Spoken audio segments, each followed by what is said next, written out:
बिस्मिल्लाहिर्रहमानिर्रहीम। अस्सलामुअलैकुम। आज हम MD CAT 2017 part 4 biology reconducted paper solve करने वाले हैं। तो पहला एमसीक्यू है जी, reflexes of eyes are received in, यानी आंखों का जो पलकों का झपकना है वो कौन कौन कंट्रोल करता है। नीचे ऑप्शन है, चार ऑप्शन, इनमें से हमने बताना है।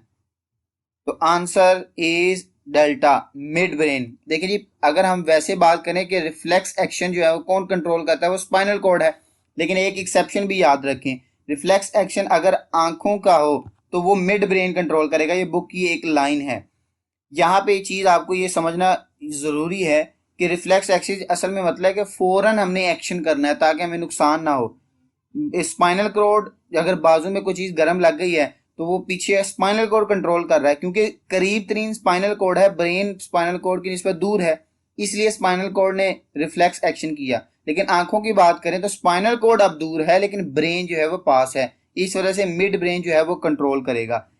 ये रिफ्लेक्स होता है क्या जी, डिम लाइट होगी तो हमारा प्यूपिल जो है वो फैल जाएगा, डायलेट हो जाएगा, और जो ब्राइट लाइट हो जाएगी तो प्यूपिल कंस्ट्रिक्ट हो जाएगा ताकि लाइट अंदर ना जाए और रेटिना को डैमेज ना करे।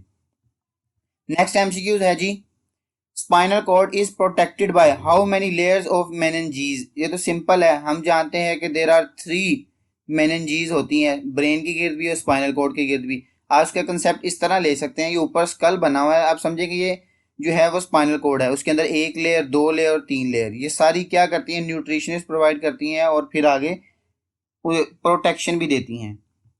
नेक्स्ट है जी, which hormone is in human body is antagonistic to insulin. ये एक अच्छा एमसीक्यूज है। वैसे तो अब हार्मोन सिलेबस में शामिल नहीं, सिर्फ वो ग्लूकागॉन इंसुलिन वाला शामिल है और एक दो और हार्मोन है, ज्यादा सारे हार्मोन शामिल नहीं है सिलेबस 2019 के मुताबिक।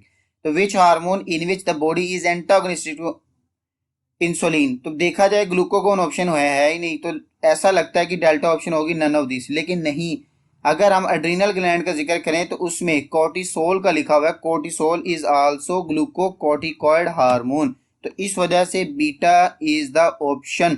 बीटा भी इंसुलिन के एंटागोनिस्टिक करता है। इसके अलावा और कौन कौन से हार्मोन है ये लिखे हुए जी, हार्मोन्स ग्लूकागॉन, एड्रीनालिन जिसमें कोर्टिसोल शामिल है, ग्रोथ हार्मोन, ये जो है आपस में लिंक्ड हैं, इसलिए इसे इंसुलिन एंटागोनिस्टिक हार्मोन भी कहते हैं। नेक्स्ट है the disease which is caused by deficiency of thyroxine. मैंने अगेन कहा कि ये हार्मोन्स जो हैं वो 2019 के सिलेबस के मुताबिक हिस्सा नहीं है। तो the disease which is caused by deficiency of thyroxine, answer is Charlie, cretinism. Cretinism क्या होती है, यहाँ पे देखें जी, कंजेनिटल हाइपोथायरॉयडिज्म, यहीं पे समझ आ गया, हाइपो मीन कम, जब थायराइड की कमी हो जाए तो इसे कंजेनिटल यानी पैदाइशी तौर पर अगर कमी आए तो हम इसे कहते हैं cretinism. It is severe deficiency of thyroid hormone in which new borns, यानी जो नए बच्चे पैदा होते हैं उनमें थायराइड की कमी होती है, इस वजह से उसकी ग्रोथ जो है वो प्रॉपर नहीं होती, न्यूरो और सीएनएस जो है उनका वो भी ज़्यादा डेवलप नहीं होता। नेक्स्ट है जी, among the following which hormone is interstitial cell stimulating hormone. ये असल में ये हमने बताना है कि इंटरस्टिशियल सेल स्टिमुलेटिंग हार्मोन कौन सा है। देखें जी, answer is Charlie, luteinizing hormone. असल में इसे ही इंटरस्टिशियल सेल स्टिमुलेटिंग हार्मोन कहते हैं, ICSH। नेक्स्ट है ये इसकी तफसील, इसका स्क्रीनशॉट ले ले, इसका पढ़ लीजिएगा। नेक्स्ट है failure to produce insulin lead to a condition called. हम बताना है जी, इंसुलिन जो है वो फेल हो जाए, failure to produce insulin, insulin पैदा होनी खत्म हो जाए तो हम जानते हैं कि ग्लूकोज लेवल बढ़ जाएगा, और ग्लूकोज लेवल बढ़ने का मतलब डायबिटीज हो जाएगी। लेकिन ऑप्शंस में देखें, उसे कंफ्यूज करने के लिए अल्फा और चार्ली में डायबिटीज इंस्पाइडस और डायबिटीज मिलाइटस, यहाँ पे अगर शुगर लेवल बढ़ रहा है, जिसे हम आम जबान में कहते हैं जी बंदे को शुगर होगी, वो डायबिटीज मेलाइटस है, Charlie is the option. Diabetes insipidus जो है वो यानी कि यूरिन ज्यादा होता है और बॉडी में वाटर लेवल कम हो जाता है, इस तरह की कंडीशंस में होता है। यहाँ पे एक्सप्लेनेशन पे चलें तो देखें, इस तरह हम शुगर चेक करते हैं आले की मदद से। तो नेक्स्ट है जी, among the following which hormone is responsible for suppression of ovulation. Ovulation को सप्रेस कौन करता है, यानी ओव्यूलेशन होने नहीं देता, तो सिंपल हम जानते हैं progesterone, beta is the answer. Progesterone जो है ये प्रेगनेंसी मेंटेन भी करता है और ये ओव्यूलेशन नहीं होने देता, इसको याद रखने का तरीका इस तरह देखें, पी से प्रोजेस्टेरॉन, पी से प्रेगनेंसी। तो प्रेगनेंसी को मेंटेन करना जो है वो प्रोजेस्टेरॉन हार्मोन का काम है। और मोर ओवर अगर हम डिस्कस करें तो ये बर्थ कंट्रोल पिल्स, ये बुक का एक शॉर्ट क्वेश्चन भी है, बर्थ कंट्रोल पिल्स में भी प्रोजेस्टेरॉन ही होता है। अब है जी the hormone which causes ovulation. Ovulation कौन सा हार्मोन करवाता है? तो सिंपल हम जानते हैं ल्यूटिनाइजिंग हार्मोन, ये LH जो है ये ओव्यूलेशन करवा देता है। और बीटा पे जो फॉलिकल स्टिमुलेटिंग हार्मोन ये स्टिमुलेट करता है एक खास वक्त के बाद, फिर जो है वो LH आकर इसे ओव्यूलेट करवा देता है।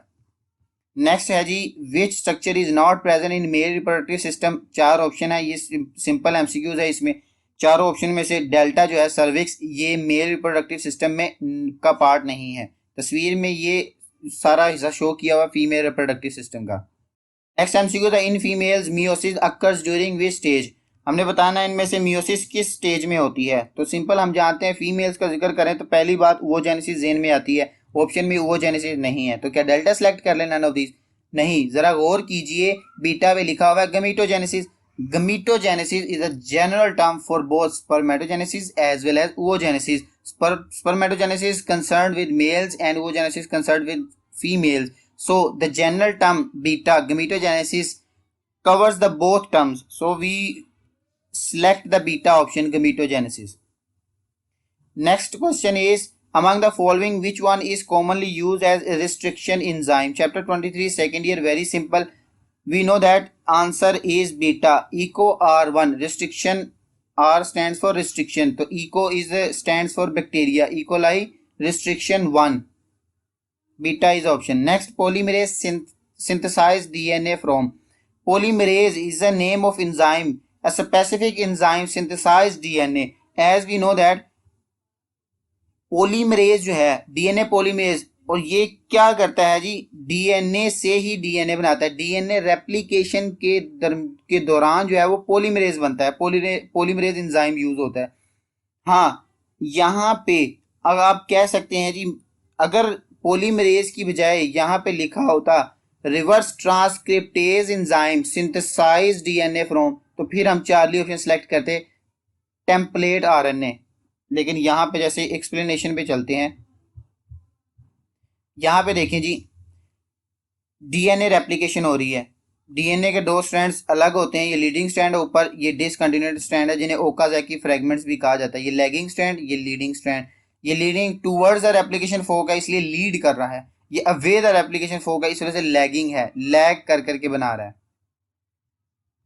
नेक्स्ट है जी DNA polymerase is an temperature insensitive enzyme extracted from. हमने बताना जी डीएनए पॉलीमरेज कहाँ से लिया जाता है। अब यहाँ पे शायद क्वेश्चन इतना क्लियर ना हो, लेकिन जब हम पढ़ते हैं टेम्परेचर इनसेंसिटिव तो बात समझ आ जाती है कि हमने चैप्टर 23 में एक ही एंजाइम पढ़ा हुआ है टेम्परेचर इनसेंसिटिव, जो कि थर्मस एक्वेटिकस से लिया हुआ है। थर्मस एक्वेटिकस ये हम जानते हैं तकरीबन 120 डिग्री सेंटीग्रेड टेम्परेचर जो है वो बर्दाश्त कर सकते हैं, और ये PCR में यूज होते हैं। तो यहाँ पे देख सकते हैं ये इस तरह के गर्म चश्मे होते हैं थर्मस एक्वेटिकस, जहाँ में ये बैक्टीरिया पाए जाते हैं। इतना गर्म है कि इंसान अंदर जाए उबल के बाहर आए, बॉइल्ड हो जाए, लेकिन बैक्टीरिया इसके अंदर भी जिंदा है। इस वजह से हम कहते हैं कि बैक्टीरिया वो ऑर्गेनिज्म है जो हर जगह है, ग्लेशियर्स में भी हैं, हवा में भी हैं, पानी में भी है, गर्म चश्मों में भी हैं, हर जगह। नेक्स्ट MCQ है method of producing thousands of seedling is. तो 4 ऑप्शन है, इन चारों ऑप्शन में alpha is the option, PCR polymerase chain reaction, बाकी जो है वो ऑप्शन हो ही नहीं सकते। टिश्यू कल्चर में क्या है कि वो इतना खास नहीं है, थाउजेंड्स ऑफ का जिक्र करें तो पीसीआर ही है। नेक्स्ट है जी ये पीसीआर का प्रोसेस, यहाँ पे आपने एमडी कैट के लिहाज से ये भी चीज़ याद रखनी है कि पीसीआर को प्रेफर हमने क्यों करते हैं, क्योंकि इसमें कोई इंजाइम नहीं चाहिए। पीछे हमने अगर डीएनए रेप्लिकेशन पढ़ी थी तो उसमें देखें जी इंजाइम आता जी हेलिकेस फलाफला इंजाइम आके इसको अलग कर देते हैं, लेकिन यहाँ पे जस्ट हम इन्हें सिर्फ 1994 से 95 डीनेचुरेट करते हैं, स्ट्रैंड्स अलग अलग हो जाते हैं। उसके बाद एनीलिंग का मतलब प्राइमर ऐड करना, प्राइमर ऐड होते हैं, फिर एक्सटेंशन 72 डिग्री सेंटीग्रेड पे, ये टेम्परेचर आपने बुक वाले करने हैं। Gene can be made from messenger RNA using, gene कैसे बन सकता है मैसेंजर आरएनए से? तो देखें जी मैसेंजर आरएनए का जिक्र किया, और जीन क्या है, असल में डीएनए का पार्ट ही है ना। तो जब आरएनए से बन रहा है, जैसे मैंने पीछे बताया था आरएनए से बने, तो हम कहेंगे रिवर्स ट्रांसक्रिप्टेज, यहाँ पे देखें जी कुछ दोनों। नेक्स्ट क्वेश्चन है जी, change in frequency of alleles at a locus that occurs by chance is termed as. Change in frequency का अगर जिक्र करें, सिंपल बुक की एक डेफिनेशन है, answer is genetic drift. Simple MCQs था। यहाँ पे देखिए जी, ग्रीन वाले बीटल्स हैं और ब्राउन बीटल्स हैं। गलती से हुआ क्या, बाय चांस किसी का पाँव, दो बीटल्स जो हैं वो कुचले गए, पीछे बचा एक। तो देखें जी, क्या जो नेक्स्ट जनरेशन होगी इनकी, ये जो लास्ट पे डायग्राम शो हुई, इनकी जो नेक्स्ट जनरेशन होगी इनमें ग्रीन वाले कम होंगे, ब्राउन वाले ज्यादा नहीं होंगे। Very good. जब ये इसी वजह से तो कहते हैं कि चेंज इन फ्रीक्वेंसी आ गया, बाय चांस किसी का पाँव आ गया या कोई चीज हो गई या कोई वैसे ही डेड हो गए, किसी ने दवाई मार के मार दिया। देखिए जी, नेक्स्ट है organs that are functionally different but structurally alike are termed as। हमने बताना है कि ये कौन से organs होते हैं। that is Charlie homologous organs। वैसे तो अब ये भी सिलेबस का हिस्सा नहीं है, तो organs कैसे आपने याद रखने हैं। देखिए मैंने जो याद रखा हुआ ना, सेम स्ट्रक्चर, अगर सिर्फ स्ट्रक्चर को याद रखें, अगर स्ट्रक्चर सेम है तो फंक्शन डिफरेंट होगा, अगर फंक्शन सेम है तो स्ट्रक्चर डिफरेंट होगा। तो आपने सिर्फ स्ट्रक्चर के लिहाज से याद रखना है। होमो मीन सेम, होमोलोगस यानी सेम स्ट्रक्चर। अब दूसरी बात ऑटोमेटिकली याद है कि जी डिफरेंट फंक्शन होगा। तो देखिए लिखा हुआ है functionally different, same structure. Structurally alike का मतलब होमोलोगस ऑर्गन होंगे, और होमोलोगस ऑर्गन जो हैं वो डाइवर्जेंट एवोल्यूशन देते हैं। ये अब तफसील में नहीं जाता क्योंकि सिलेबस का हिस्सा नहीं है। यहाँ पे देखिए होमोलोगस ऑर्गन का एविडेंस, ये ह्यूमंस का फोर लिम है, डॉग का, बर्ड्स का और ये व्हेल का।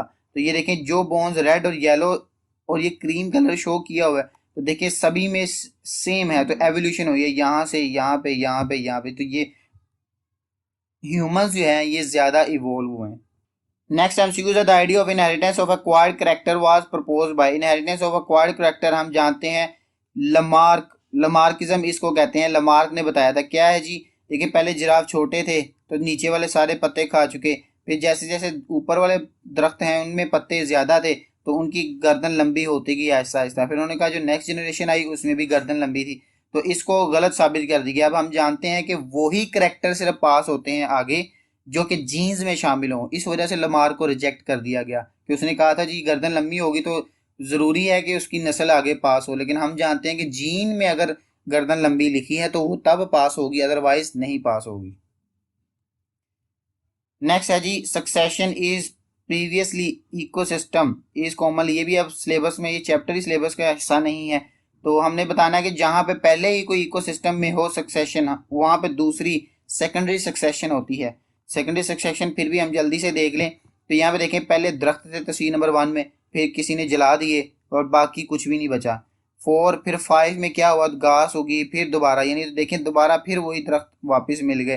तो ये क्या हुई है कि पहले कोई चीज थी खत्म हुई, उसके बाद फिर कोई आ गई, तो सेकेंडरी सक्सेशन। नेक्स्ट है the reason why CO is highly stable is because it's. अच्छा ये SH लिखा हुआ है, मैंने इस पर तहकीक की, मुझे समझ नहीं आया ये क्वेश्चन क्या चीज है। The reason why CO is highly soluble, ये स्टेबल क्या लिखना चाह रहा था। तो वैसे तो इसका ऑप्शन जो है वो हाईली स्टेबल लिखा हुआ है की में, तो मेरा ख्याल शायद इसलिए कहना चाह रहा है कि अगर कार्बन डाइऑक्साइड का हीमोग्लोबिन के साथ जो होती है कम्बिनेशन, वो उसकी निस्बत कार्बन मोनोऑक्साइड की जो हीमोग्लोबिन के साथ कम्बिनेशन है वो ज़्यादा स्ट्रॉन्ग है, इसलिए इसे साइलेंट किलर भी कहते हैं। एक बार बाइंड हो जाए, बंदा कार्बन मोनोऑक्साइड इनहेल कर ले, फिर तो अल्लाह ही बचा ले उसे।